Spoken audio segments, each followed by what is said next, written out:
किसी भी कानून का जब तक सही व्याख्या नहीं होगा उसका सही अर्थ समझ नहीं आएगा। किसी भी अधिनियम में एकक शब्द का अर्थ होता है, निरर्थक कोई भी शब्द जोड़ा नहीं जाता है। हर शब्द का अपना अर्थ, अपना तात्पर्य और अपना उद्देश्य होता है। इसीलिए किसी भी अधिनियम के एकक शब्दों को समझकर एकक शब्दों का अर्थ के साथ उसे पढ़ा जाना चाहिए। यही है इंटरप्रिटेशन ऑफ लॉ, कानून की व्याख्या। आरटीई एक्ट 2009 को प्रभावी ढंग से लागू करने के लिए एनसीटीई एक्ट 1993 में 2011 में एक संशोधन किया गया, जिसके तहत उसमें सेक्शन 12A को जोड़ा गया। यह संशोधन 12 अक्टूबर 2011 को राष्ट्रपति द्वारा अनुमोदित किया गया। उसके बाद 13 अक्टूबर 1911 को इसका पब्लिकेशन हुआ, अर्थात इसे नोटिफाई कर दिया गया। इस संबंध में 26 नवंबर को आप लोगों के रिक्वेस्ट पर एक वीडियो बनाया था और उस वीडियो में एनसीटीई का सेक्शन 12A को दिखाया था और आप लोगों से मैंने पूछा था कि आखिर इसका सही अर्थ क्या है। आखिर एनसीटीई एक्ट में 2011 में 12A को क्यों जोड़ा गया और इसका पर्पस क्या था। यह सेक्शन 12A सेवारत शिक्षकों के बारे में क्या कहता है और टीचर एलिजिबिलिटी टेस्ट के बारे में क्या कहता है। आप लोगों का बहुत सारा जवाब आया, लेकिन कोई जवाब संतोषजनक नहीं था। आज के इस अंक में मैं एनसीटीई का 12A अर्थात जिसे 2011 में संशोधित करके जोड़ा गया था, उसकी व्याख्या करने का प्रयास करता हूं। आखिर यह सेक्शन टेट के बारे में और इन सर्विस शिक्षकों के बारे में क्या कहता है। यह वीडियो बहुत महत्वपूर्ण होने वाला है और हर शिक्षक को यह जानना बहुत जरूरी है, इसलिए इसे बिना स्किप किए हुए अंत तक जरूर देखिएगा और समझने का प्रयास कीजिएगा। आप लोगों के लिए ही मैं इस संबंध में रिसर्च करता रहता हूं और वीडियो बनाता हूं, इसलिए मेरे इन प्रयासों से जितना आप लाभ उठा सकें, जितनी जानकारी आप जुटा सकें, मेरे लिए यह सौभाग्य की बात होगी। नमस्कार, इस अंक में आप सभी का बहुत बहुत स्वागत है। Section 12A of NCTE act जो कि अक्टूबर 2011 में जोड़ा गया था, इसके 3 पार्ट हैं। आज मैं इस अंक में एक पार्ट को विस्तार से इस पर प्रकाश डालने का कोशिश करूंगा। Section 12A of NCTE act, दूसरा इसका प्रोवाइजो नंबर 1 और तीसरा इसका प्रोवाइजो नंबर 2। सबसे पहले मैं सेक्शन 12A का फर्स्ट पार्ट को पढ़ता हूँ। स्क्रीन में आपके सामने यह दिख रहा होगा। सेक्शन 12A कहता है कि power of council to determine minimum standards of education of school teachers, अर्थात इसके तहत एनसीटीई को यह पावर दिया गया कि शिक्षकों के लिए न्यूनतम योग्यता को डिटरमाइन करे for the purpose of maintaining standards of education in schools. स्कूलों में शिक्षा का स्टैंडर्ड को मेंटेन करने के लिए, एक गुणवत्ता वाली शिक्षा देने के लिए द काउंसिल में by regulations determine the qualification of persons for being recruited as a teachers, अर्थात एनसीटीई को यह शक्ति है, यह अधिकार है कि वो रेगुलेशन बनाकर शिक्षकों के लिए न्यूनतम योग्यता का निर्धारण करे। In any pre primary, primary, upper primary, secondary, senior secondary और इंटरमीडिएट स्कूल्स और college by whatever name called, established, run, aided or recognized by the central government or state government और लोकल और अदर अथॉरिटी। इसका तात्पर्य यह है कि किसी भी स्टेज के एजुकेशन के लिए, प्री प्राइमरी हो या प्राइमरी हो, अपर प्राइमरी हो, इंटरमीडिएट हो, कॉलेज का हो, जो भी हो, उसके शिक्षकों के लिए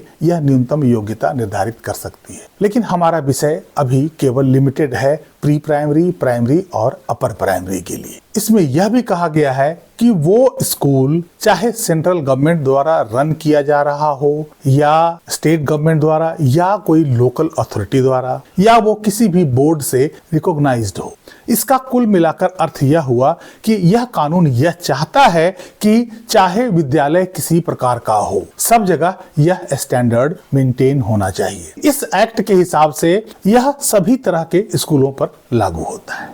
अब मैं इसका प्रोवाइजो नंबर 1 पढ़ने जा रहा हूं और देखते हैं कि इसमें यह क्या कहता है। Provided that nothing in this section shall adversely affect the continuance of any person recruited in any pre-primary, primary, upper primary, secondary, senior secondary or intermediate school or college by whatever name called, established, run, aided or recognized by the central government or a state government or a local or other authority immediately before the commencement of the National Council for Teachers Education Amendment Act 2011 solely on the ground of non-fulfillment of such qualifications as may be specified by the council। यह section किन शिक्षकों की बात कर रहा है जिस पर एडवर्स इफेक्ट नहीं पड़ेगा यदि वो मिनिमम क्वालिटी को होल्ड नहीं करता है, अर्थात टेट पास किया हुआ नहीं है। इसमें कहा गया है कि वैसे सभी शिक्षक जो एनसीटीई एक्ट का जो 2011 का अमेंडमेंट हुआ है उसके जस्ट पहले जिन शिक्षकों की नियुक्ति हुई है उस पर कोई एडवर्स इफेक्ट नहीं पड़ेगा। अर्थात इसमें इमीडिएटली शब्द बहुत इंपॉर्टेंट है। ये 2011 से पहले सभी शिक्षकों की बात नहीं कर रहा है, ये केवल उन्हीं शिक्षकों की बात कर रहा है जिनकी नियुक्ति इस अमेंडमेंट एक्ट से जस्ट पहले हुआ है। Immediately commencement of the NCTE amendment act 2011, अर्थात जिनकी नियुक्ति इस अमेंडमेंट एक्ट आने से जस्ट पहले हुआ है, अर्थात 1 अप्रैल 2010 को आरटीई एक्ट लागू होने के बाद इस अमेंडमेंट एक्ट से जस्ट पहले जिन शिक्षकों की नियुक्ति हुई है केवल उन शिक्षकों की बात यहाँ की जा रही है। यदि सभी शिक्षकों की बात यह एक्ट करता तो इमीडिएटली लिखने की कोई आवश्यकता इस कानून में नहीं था। इसलिए इस एक्ट में केवल उन्हीं शिक्षकों की बात की जा रही है जिनकी नियुक्ति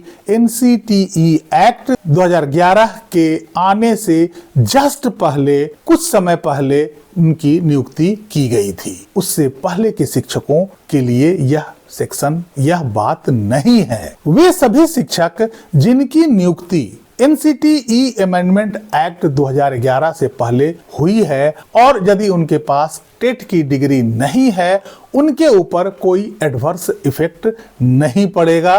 सोली on the ground of non-fulfillment of qualification as may be specified by the council। इस ग्राउंड पर नहीं पड़ेगा कि उनके पास टेट की डिग्री नहीं है जो एनसीटीई द्वारा बनाया गया है। फिर से आप समझ लें, इस पूरे सेक्शन में केवल उन शिक्षकों की बात हो रही है जिनकी नियुक्ति एनसीटीई के इस अमेंडमेंट एक्ट आने से तुरंत पहले किया गया है। इनमें सभी इन सर्विस शिक्षक नहीं आते हैं। अब इसका मैं प्रोवाइजो नंबर 2 पढ़ता हूं। Provided further that the minimum qualifications of a teacher referred to in the first proviso shall be acquired within the period of specified in this act or under the Right of Children to Free and Compulsory Education Act 2009। अर्थात उन सभी शिक्षकों को जिनकी नियुक्ति first proviso के अंतर्गत अर्थात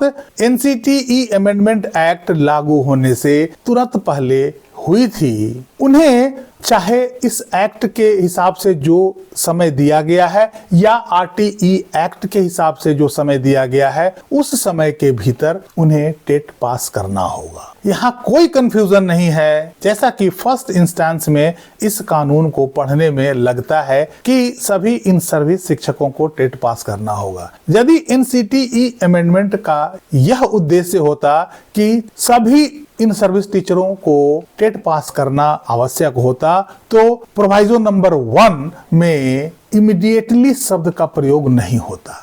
उसमें स्पष्ट कह रहा है कि immediately before commencement of this act, अर्थात पुराने शिक्षकों की बात यह नहीं कर रहा है। पुराने शिक्षकों के ऊपर टेट पास करने की बाध्यता की बात नहीं कर रहा है। यह केवल उन्हीं शिक्षकों के ऊपर टेट पास करने की बाध्यता के बारे में कह रहा है जिनकी नियुक्ति एनसीटीई अमेंडमेंट एक्ट 2011 से जस्ट पहले हुई है। इसमें इमीडिएटली शब्द को इसीलिए जोड़ा गया है, अदरवाइज इमीडिएटली शब्द का यहाँ पे और कोई मीनिंग नहीं है। यदि सभी शिक्षकों के ऊपर यह टेट को लागू करना होता तो इमीडिएटली शब्द लिखने की कोई आवश्यकता नहीं थी। इसलिए कानून में हर शब्द का अपना अर्थ होता है। तो इस कानून की व्याख्या के हिसाब से जो हम समझ सकते हैं कि आरटीई एक्ट लागू होने से पहले अर्थात 1 अप्रैल 2010 से पहले नियुक्त सभी शिक्षकों के लिए टेट पास करने की कोई आवश्यकता नहीं है। यह कानून, यह संशोधन अधिनियम केवल उन्हीं शिक्षकों की बात कर रहा है जिनकी नियुक्ति इस संशोधन अधिनियम आने से तुरंत पहले हुई है। उन शिक्षकों के लिए मैं पहले दिन से कह रहा हूं कि उन्हें आगे भी राहत नहीं मिलने वाली है, क्योंकि किसी भी कानून में उनके लिए कोई राहत की व्यवस्था नहीं है। और आरटीई एक्ट लागू होने से पहले अर्थात 1 अप्रैल 2010 से पहले नियुक्त सभी शिक्षकों पर टेट पास करने का कोई दबाव नहीं है, कहीं भी यह मैंडेटरी नहीं है। और इस कानून के हिसाब से उनकी नौकरी पर कोई आंच नहीं आ सकती है। इसलिए कानून के एक एक शब्द की व्याख्या सही तरीके से होनी चाहिए। कानून गलत नहीं है, उसकी व्याख्या करने में कहीं न कहीं चूक होती है। इस संशोधन कानून के प्रोवाइजो 1 में एक शब्द इमीडिएटली सारा अर्थ बदल कर रख देता है और इस शब्द पर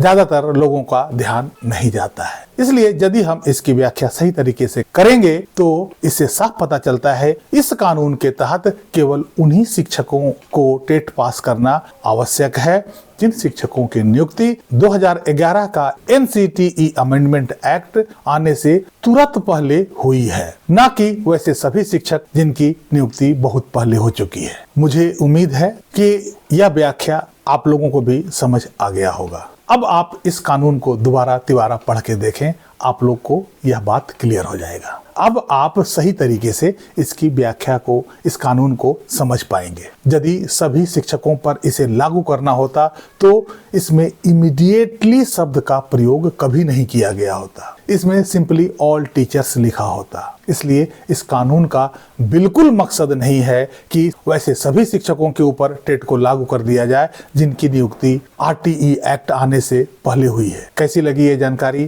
कैसा लगा ये व्याख्या, आप कमेंट करके जरूर बताइएगा। वीडियो को लाइक कीजिएगा, चैनल को सब्सक्राइब कीजिएगा। मिलते हैं अगले अंक में, तब तक के लिए जय हिंद, वंदे मातरम।